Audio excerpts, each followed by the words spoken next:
like to tag this text, the silent partner.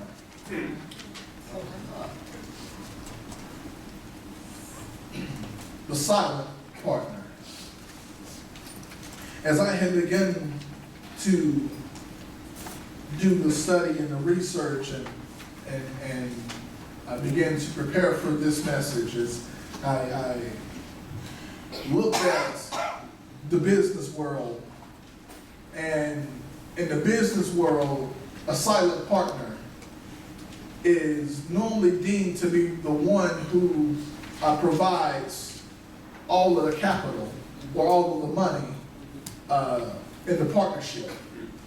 However, they're the silent partner because they don't attend any of the meetings. They are not around for the day-to-day operations, and they don't vote. They don't do anything, but their main focus is to just continue to provide the capital. Please remember that, because I will be coming back to that in just a few moments. But in this 41st chapter of Isaiah, the book of Isaiah is what some would call a mini Bible within itself. There are 66 chapters in the book of Isaiah.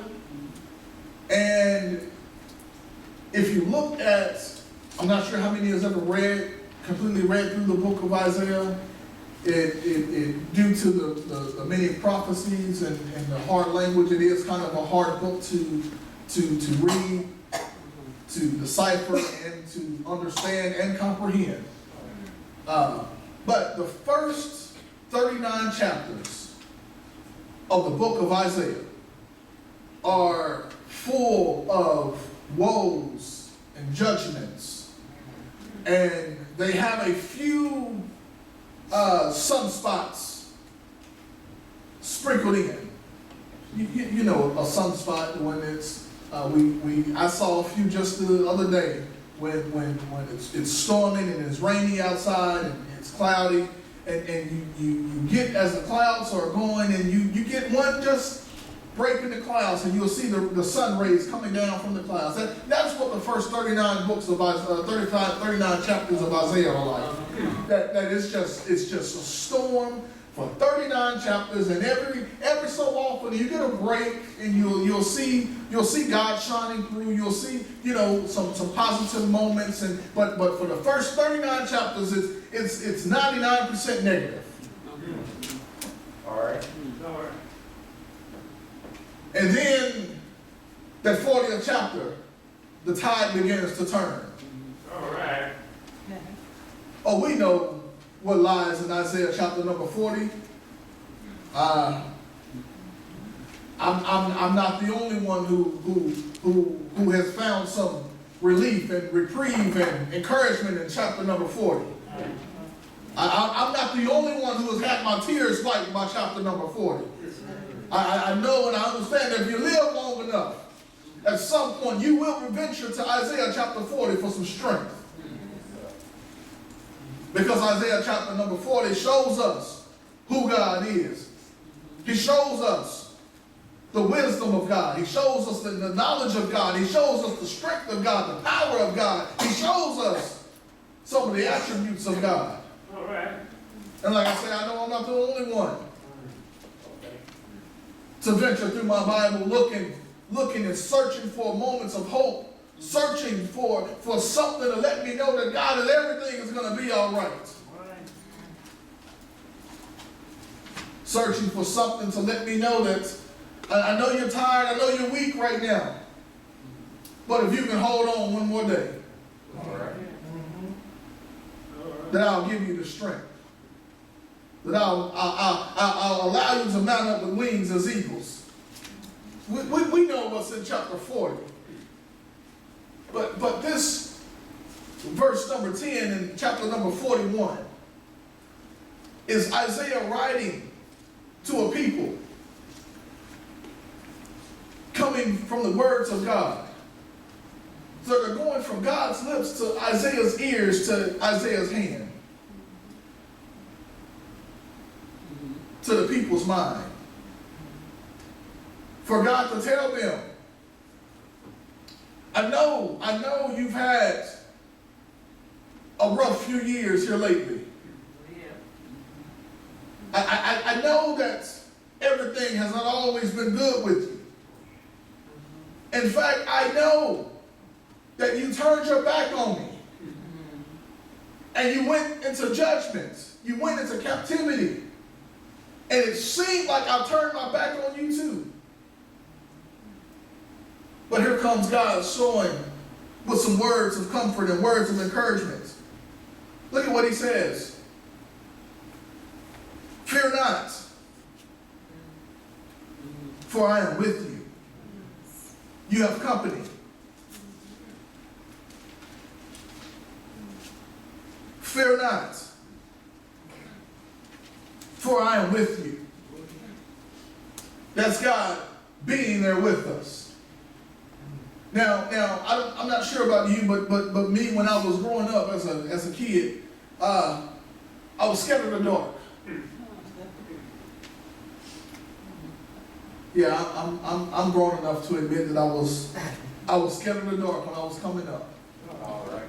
And it was not because I thought something was going to get me, but it was because I just couldn't see what was there. All right.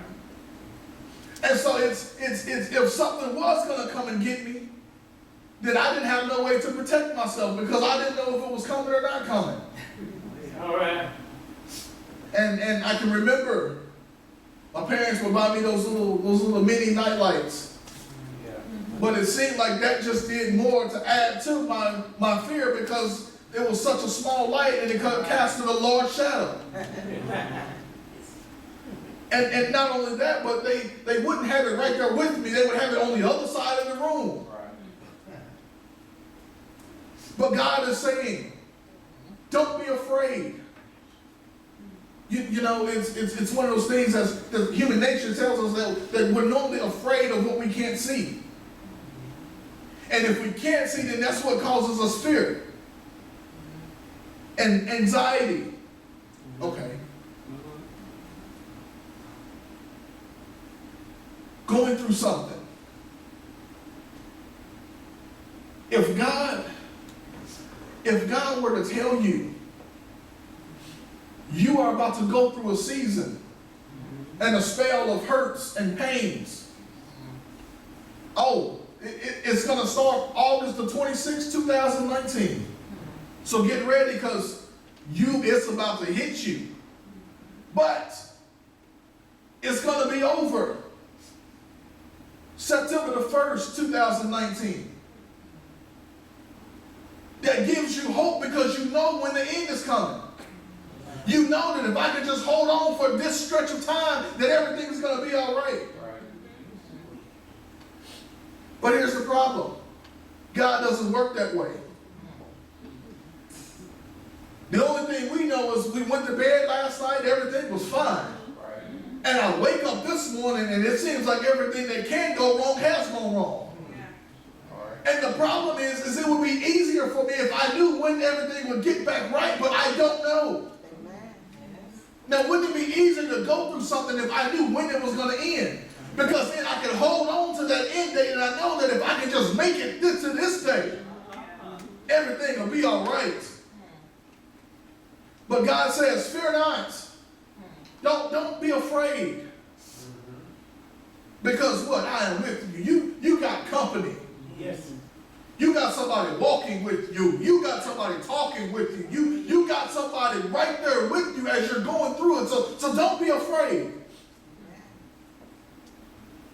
But if you give me a few seconds, can I exegete the white space? So here's what the white space says. For God said, for fear not, for I am with you. Here's what the white space says. That there's going to be some times where you're going to be very afraid. There's going to be some times when it seems as if you are alone.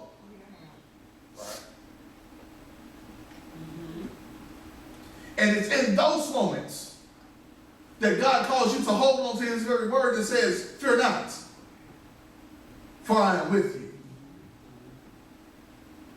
Now, doesn't it make you feel good when you know that you got somebody walking with you? Okay, let me say this. My good friend from Houston, police officer, and whenever we go somewhere, no matter where we go, he always has his gun on. And not only that, but he used to be in the service, and he goes to the gun range all the time. So I know that he is pretty much an expert in whatever he points at and he shoots at, he's going to hit it. So whenever we go out somewhere, I have a sense of calmness and a peace with me because I know that even though I'm probably the biggest one in the room, that if something happens, I know that not only will he protect me, but he will protect himself. And if he pulls it out and shoots, I know that chances are that he will hit what he's shooting at. All right. Now, I can go to that same place by myself, and I don't still have that same air of confidence that I had because I'm by myself. All right. That's how it is walking with God. Doesn't it make you feel better to know I got God walking right here by my side? Oh, yeah. Oh, if y'all can see how God is standing tall, walking right beside me, you wouldn't mess with me. Isn't it just a point that sometimes you know, even though God, I can't see you, but God, I feel you so close and I know that you right here by my side. I ain't got nothing to worry about. Oh, but there are some times when it seems as if we're walking and navigating through this thing called life, and God is nowhere to be found. In fact, look, let's peel the curtains back. Doesn't it seem like, God, that you can stop a lot of the senseless killings that are going on right to this very day? God, can't you stop some of these mass shootings? God, can't you stop some of these senseless parents taking out their kids? God, can't you stop some of this stuff? And it seems like God is nowhere to be found. Oh, but Mount Zion, I need to tell you that is some of the times when God is working and moving the most. When it seems like he is nowhere to be found. Because that means he's just working in and through and throughout the situation. He says, fear not, for I am with you. Be not dismayed, for I am your God. For I am your God. You have divine protection. Okay. This is God saying, I'm with you. You got company. You're not alone. You have divine protection. Be not dismayed. And he's talking to them because whenever they would go into captivity, whenever they would get taken over, the first thing that the enemy would always try to do, and this is more than just a physical battle that's going on with the children of Israel. This is a spiritual battle, because whenever they would get taken into captivity, whenever they would get taken over, and whenever they would fight against the enemy, the first thing that their enemy would do would always try to strip away their God.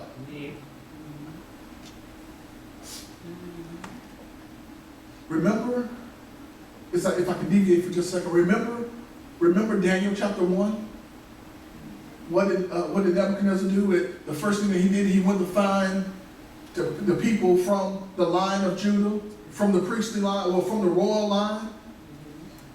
What did he do? He went to find the children from the line of Judah, and then what he did was he found them. He found Daniel and his three friends.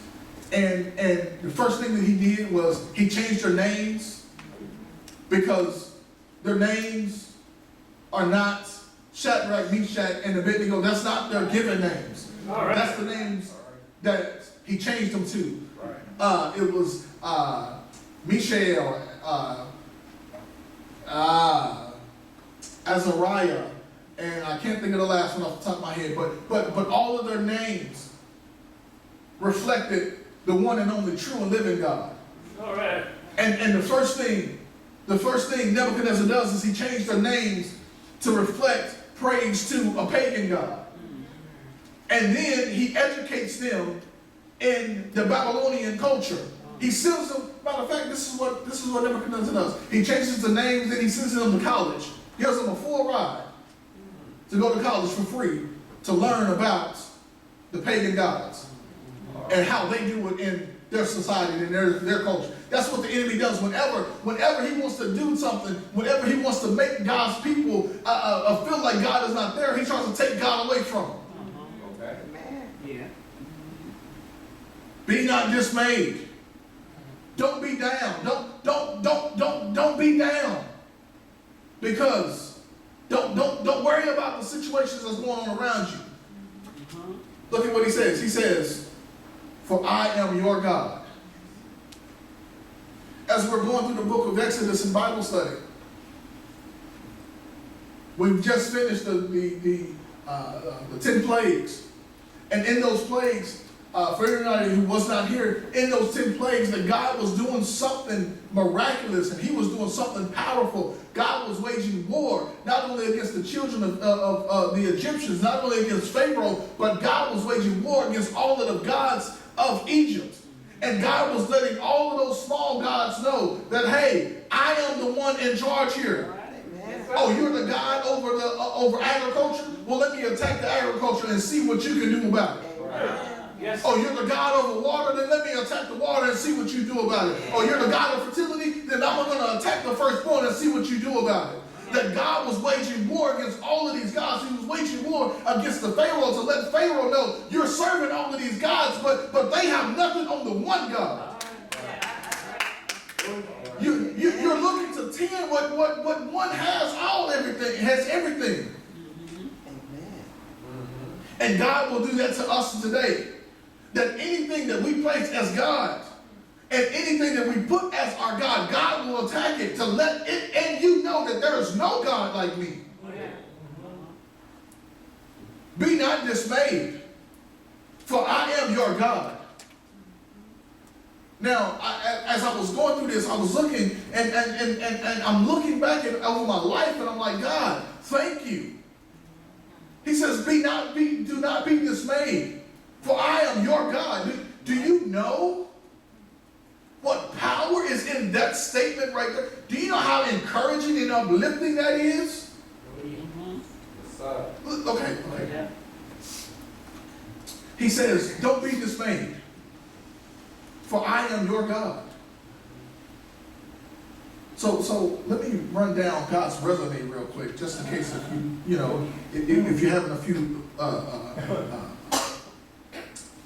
spots where you can't think real clearly, right quick. Let me run down God's resume real quick. That God is the one who said, "Let there be," and it was. Right. Oh, okay. He said, "Let there be light," and then let there be two luminaries to govern the day and the night.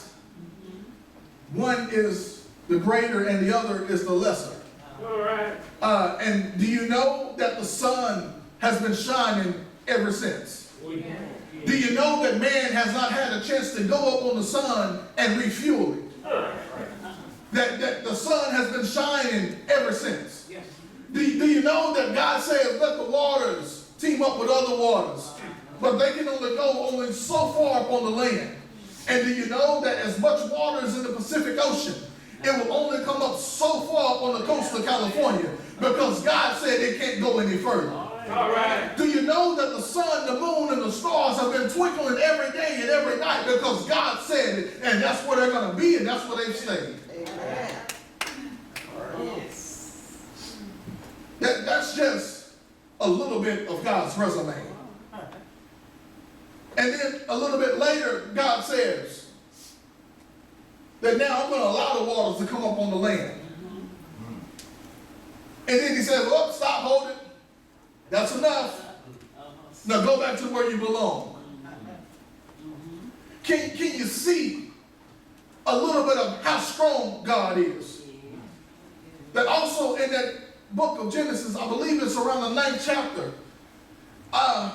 where he says, there will be always, until I set it, until I stop it. He says there will be winter, summer, spring, and fall. And until God comes back, there will always be winter, summer, spring, and fall. It might not feel like it in Texas, but there is a winter, a summer, a spring, and a fall. I don't care what the weather is like, but there is always going to be a winter, a summer, a spring, and a fall, because God said so. And that is the God who you serve. He says, be not dismayed, for I am your God. All right. I am your God. You know the one who is the God of Abraham, Isaac, and Jacob. You know the one who is with Moses as Moses stretched out his staff and the Red Sea parted. You know, he is the one who was behind the rod when Moses struck the rock and the water came out of the rock. If we continue to go on down God's resume, God is with Joshua in Joshua chapter 1. When he says, Moses, my servant, is dead.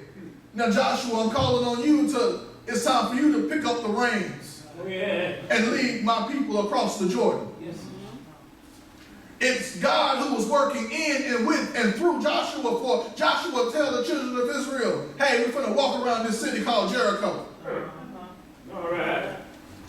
Trust me, it wasn't them walking around it 7 times on the 7th day not saying anything. It wasn't the ram's horn that knocked those walls down. It was the power of God that knocked those walls down. Okay, that wasn't a good enough shot. Okay, let me go on through God's resume. And maybe I can come down your street with this one.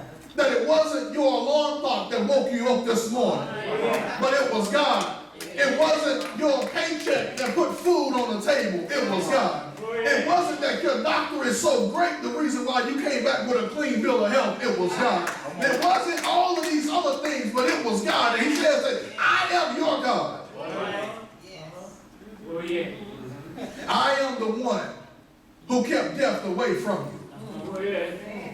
I am the one who kept you from losing your mind when everything was going crazy. I am the one that kept your child out of jail. I am the one who kept you off of drugs. I am the one that is keeping you out of a watery grave. And he says, because I've done that, I am your God.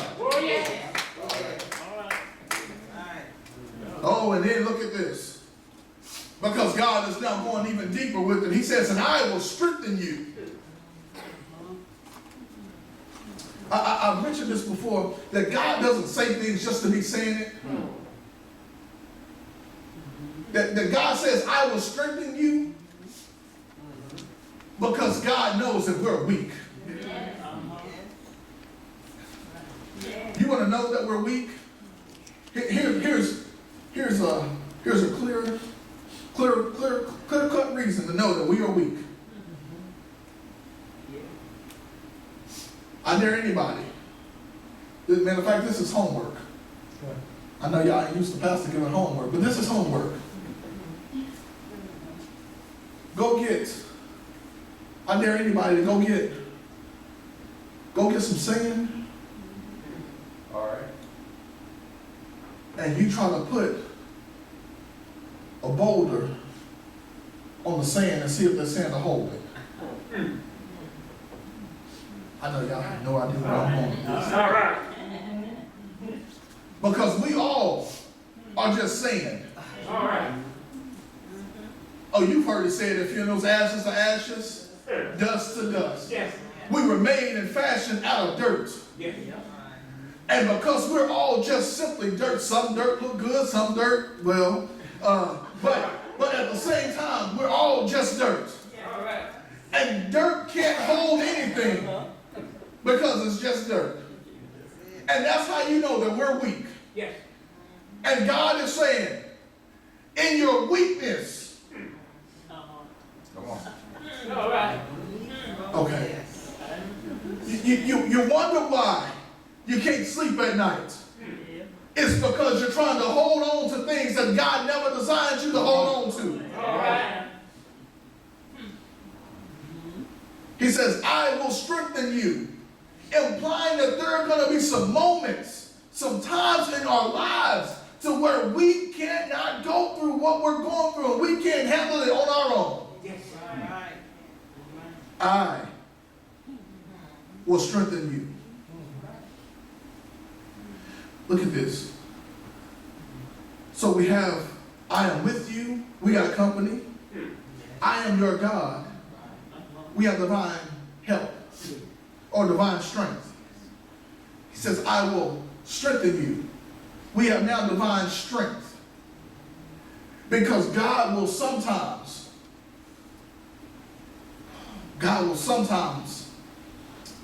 put us to the test.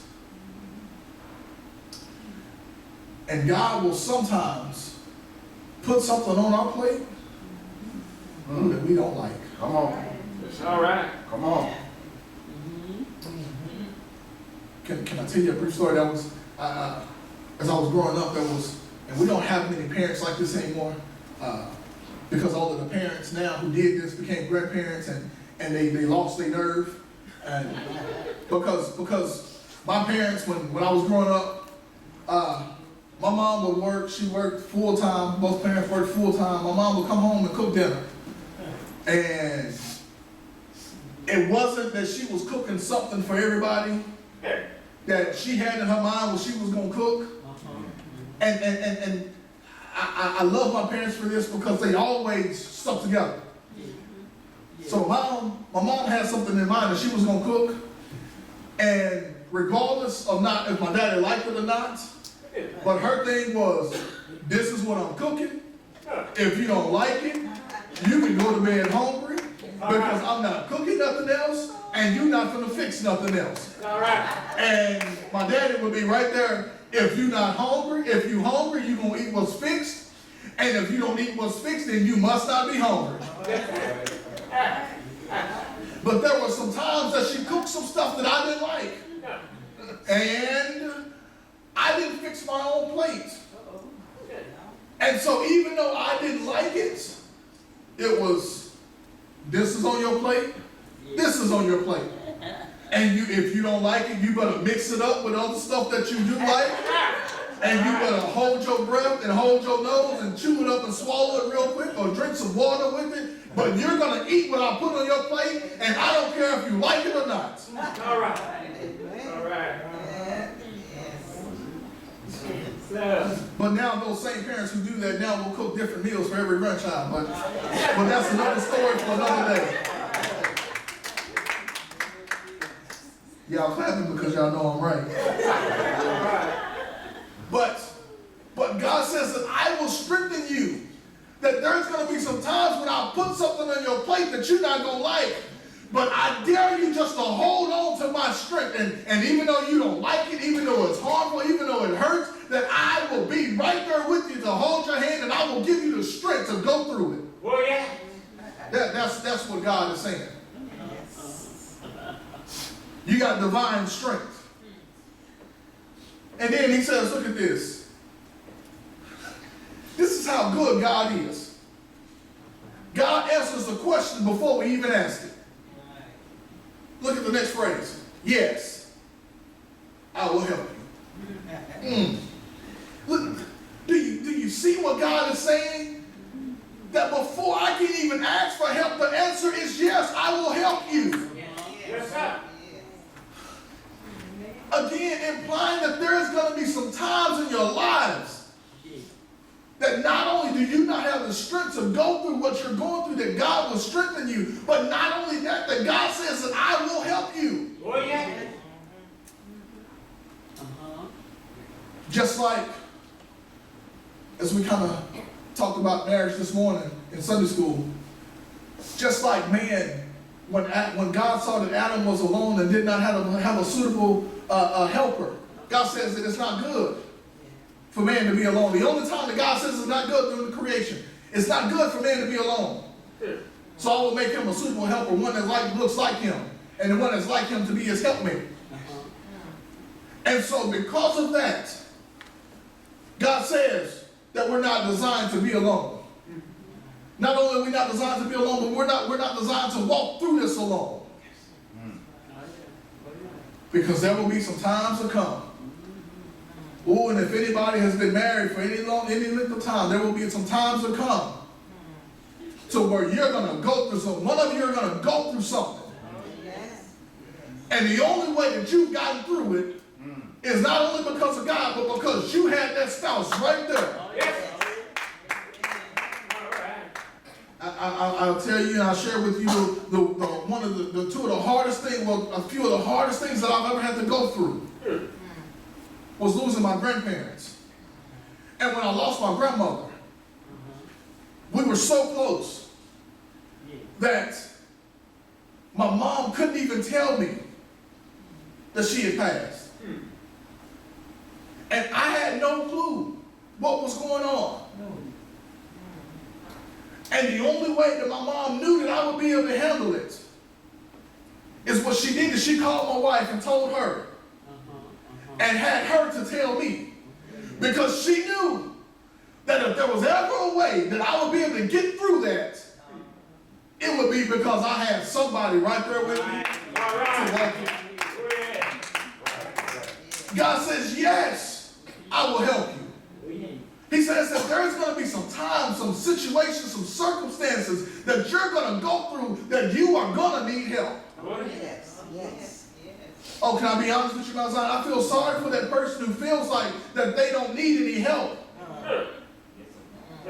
I feel sorry for that person that feels like they're strong enough and big enough and bad enough to go and walk through this thing called life alone because you're not designed to. You can't do it. In fact, the reason why we know we need help and we need somebody to walk this life with us, you go to the jails and you put somebody in solitary confinement. I guarantee you, if you leave them there long enough, they will go crazy because they have nobody to talk to. And you're just all alone and isolated by yourself because we were never designed to walk this thing called life by ourselves. At some point, everybody is going to need help.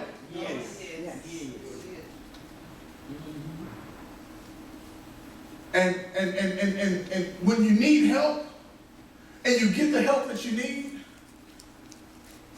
oh, please remember that now because you're on your feet, that you didn't get on your feet by yourself. All right. I'm not sure if I told you this, but the writer, Alice Haley, in his office where he did the writing, he had a picture, a huge picture. There was just a turtle on the fence post. Very simple. Just a picture of a turtle sitting on the fence post. And everybody would come in and they'd be like, oh, a turtle on a fence post. What? They knew it was something behind it, but what is it? I'm not getting it. And he would always say, look, there's a turtle sitting on the fence post. That you know that just by the design of the turtle, that turtle can't get there by itself. That somebody or something put that turtle where it is. It had help getting to where it is. And so that is what God is saying is when you get to where you're going in life, don't forget about those who helped you get along to where you're going. In fact, don't forget about the God who was right there. Okay. He says, yes, that I will help you. That lets us know that at some point in our lives that we're going to need help. And please, Mount Zion, please don't be like me and pray this prayer. God, if you get me here, then I'll do this and I'll do that. And God gets me there and I forget all about what I told him I was going to do. Because we have to remember who God is. We got to remember that God is the one who created the elephant. All right. All right. Okay. Let me see if I can explain that real quick because we got to go. God is the one who created the elephant. And it said that the elephant has a memory that is out of this world. And if God is the one who put that memory there, then if the creator is greater than the creation, then that means that God's memory is even better than that. So let us not get amnesia whenever God puts us somewhere or whenever somebody helps us, and now that we got on our feet and now we too good to help somebody else because they're going through some of the same things that we're going through, or they made some of the same mistakes that we made, and now because we on our feet, we can't look back and help nobody else. I'll say this, but we as a people, we got to do better than that. But God says, yes, I will help you. And then he says, I will uphold you. Can I briefly? He says, yes, I will. He says, I will uphold you.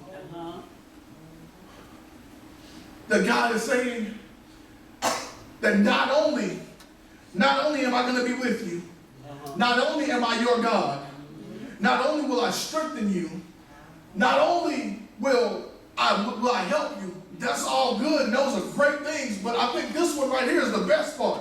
He says, I will uphold you. Okay. Oh, yeah. God says that I'm going to be with you, I'm your God, I will strengthen you, and I will help you.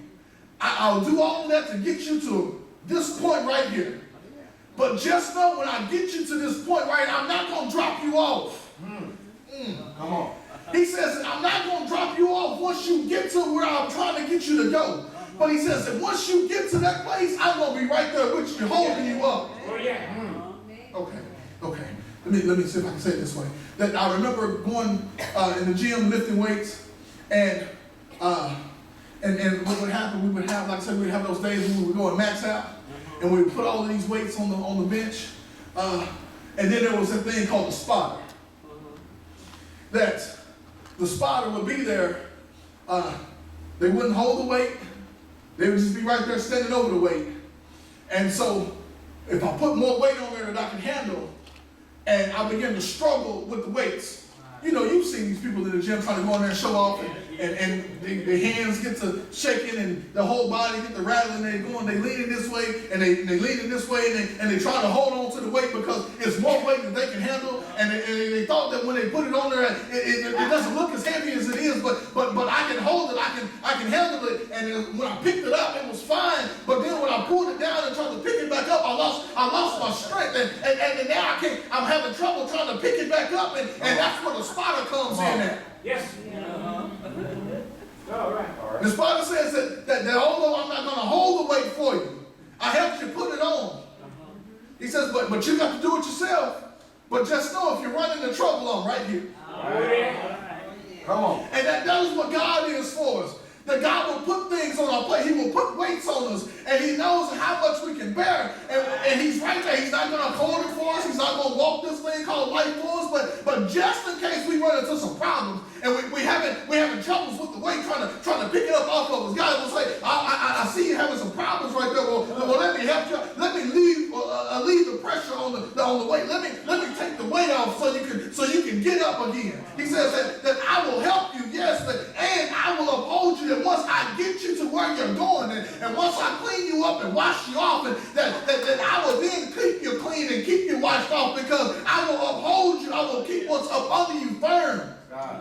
Yeah. All right.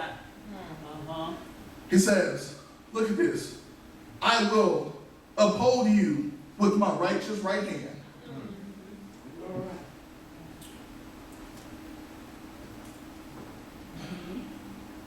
I will uphold you with my righteous right hand. righteousness is just God being holy. It's almost one of those things, as we would say, God is righteousness is just doing the right thing because it's the right thing to do. And God being righteous and He being holy, He's going to do the right thing the right way.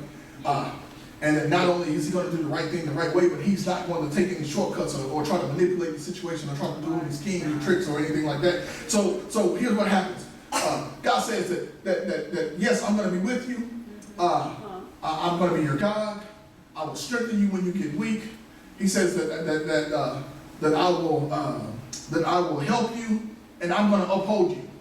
That I'm going to keep you on a solid foundation with my righteousness, not with any tricks and schemes, manipulations, cheating, or anything like that. But I'm going to do it the right way. Okay. Here's the reason why God says this. It's because if you get something by scheming and plotting and trickery, it's not going to last. It's not going to last. That's what, or if I can say it this way, because I got some seasoned saints in here, that fast money, that fast money, it comes fast and it goes even faster. So there's, and this is what I tell a lot of people, especially younger people, that there's nothing wrong with a little bit of hard work. Hard work can never hurt nobody. There's nothing wrong with getting a job and going to work every day. Yeah, so what? It may take you 25 years to go and buy that car that you wanted. But you know what? You bought it the right way. And you ain't got to look over your shoulder. You ain't got to get nervous. Your heart ain't got to be beating every time the police get behind you. You let the police get behind me now. First thing that comes to my mind is, sir, you're doing nothing but wasting taxpayers' money. But he says that I will uphold you with my righteous right hand. Oh, and the right hand is the strong side of God. Yes. Now, no, God does not have a physical body, but He uses certain words to let us know and gives us word pictures that the right side is always the strong side. And so whenever you see the Bible talk about the strong or the right hand of God, it's the strong hand of God. And it is one of those things that it can hold anything. It can uphold anything. It can withstand anything. And so God is saying that I will uphold you with my righteous right hand. What God is saying is that no matter what you go through, if you in my hand, baby, it ain't no getting out. It don't matter what comes to shake you. No matter how long the storm is coming, that if I got you in my hand, that the ground can shake all around you. Yeah, you may shake a little bit, but I got you covered because you are in my hand. And Jesus says, those who God has put in my hand, oh, nothing can ever take them out of them. Amen. He says that I will uphold you with my righteous right hand. That the reason why God can uphold us with His righteous right hand is all because Jesus went to the cross. Oh, yes. All right. And stayed there all day Friday and all day Saturday, but got up early Sunday morning with all power in His hand. Now, as I said about the silent partner, here is how all of this plays into part with the silent partner. That no, God doesn't just provide the capital and leave us to function with the day-to-day operations. But here's how God is a silent partner. Because we're in a partnership with God. And we are partners with God in our salvation. Y'all know that? Here's what we brought to the table in our salvation. To get saved, here's what we brought to the table. The only thing we brought to the table was the sin that we need to be saved from. And Christ did everything else. So Christ is a silent partner because He did everything in our salvation, and He is the one who puts up the salvation, and the only thing we brought was the sin that we need to be saved from. Now here's the thing. As God is the silent partner, that, like I said, the silent partner in the business, they don't attend any of the meetings, they don't make any decisions, they just leave it, they put up the capital, and then they leave it to function the way it's going to function. And God is somewhat like that also. God put up Christ as the salvation, and for salvation as the capital. Yeah. And then, if we see in the book of Acts, I believe it's the 2nd chapter, after Christ leaves, God leaves, Christ leaves, and he leaves the day-to-day operations to the Holy Spirit. And so now, Christ is back in heaven, but he sent us the same God as in the Holy Spirit to run the day-to-day operations. Oh, yeah. That God is the silent partner. And even though it may seem like he's being quiet right now, just know that he is making moves under the ground that we can't see. And before you know it, sooner or later, all of a sudden you'll realize that everything is taken care of. And it's like, God, I don't know how I got from point A to point B, God. I didn't see how you was working that thing out. I didn't know how you was going to do it. I didn't know when you was going to do it. But all of a sudden I turned around and it was already done. That God is a silent partner, that he don't need our yeses, our no's, that God will do what he wants to do, when he wants to do it, and however he wants to do it. That God is God and there's nobody that can change it. He's not dead, he's not sick, and he won't retire. That I don't care how long time goes on, that from the beginning of time to the end of time, he is the one that's seated on the throne. So I don't care who gets in the White House, what they decide to do, that God is always in control. It don't matter what kind of laws they try to do, what kind of laws they try to stop us from doing, but God is in control because he is the silent partner.